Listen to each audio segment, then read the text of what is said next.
The expression Judgecraft encompasses the key skills, attributes and behaviours required of all judicial office holders. Judgecraft, to me, it's about bringing all those skills we've got as lawyers into the courtroom. It's about making the best decision we can, bringing those skills so that the public have confidence in our decisions, and so we can walk away as judges knowing that we've done our job the best we can. Judgecraft for me is everything that I need to take on board to switch from being a barrister to being a judge when I do that for a number of weeks a year. And in particular, it's the responsibility, it's the decision-making, and it's the authority that has to come with that role.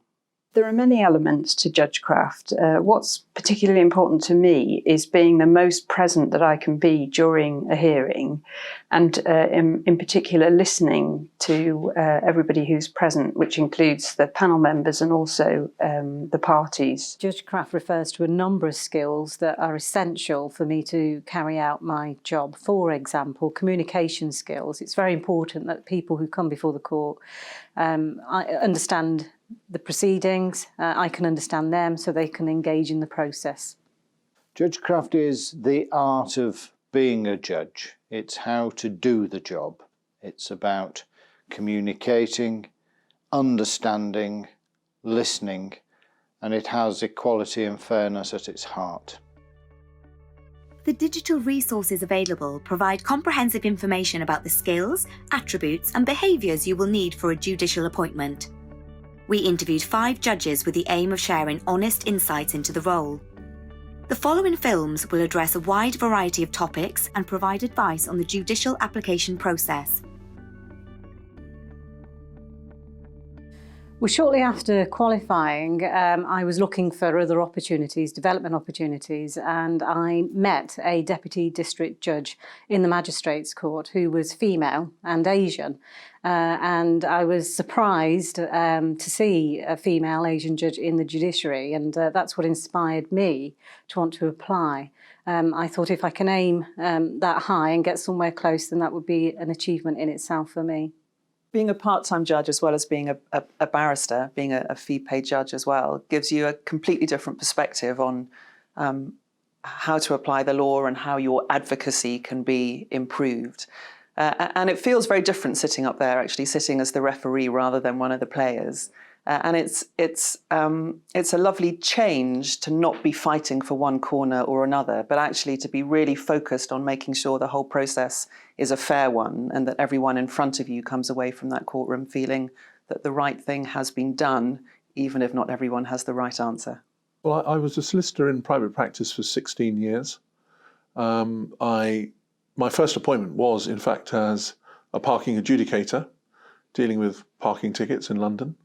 It was an hourly paid post, which was interesting because you could just turn up in the evenings or Saturday mornings. I did that for a couple of years, and then I became a deputy district judge in the magistrates' courts in 2003. I look forward to going to work to do my job for 2 reasons mainly. One is that I like the subject, the area of law that I work in. It's a specialist jurisdiction. I only deal with social security law. It can be complex, but it deals with real life situations, and I can make a difference in people's lives. And the other reason I like the job is because it involves a lot of interaction with people, and I'm interested in people and I like hearing their stories. I would encourage anybody who is interested and is stimulated by the prospect of sitting as a judge to consider applying. There are many different fee-paid roles to start in the judiciary with all sorts of options. The career structure is wide and varied. Opportunities exist for people in a variety of different fields. My path to becoming a recorder was a relatively straightforward one. It was quite an obvious thing to do as a barrister specialising in criminal law, was to become a recorder in criminal law as well. And once I'd started that, which was 6 years ago, I enjoyed sitting so much that I looked for another role. And that was when I applied for and took on the upper tribunal position, which is in an area of law that I'd never practiced in before.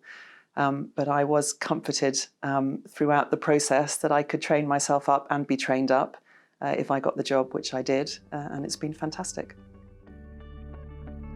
In addition to this series of 10 videos, the PAJE webpage contains other useful information, including a number of podcasts,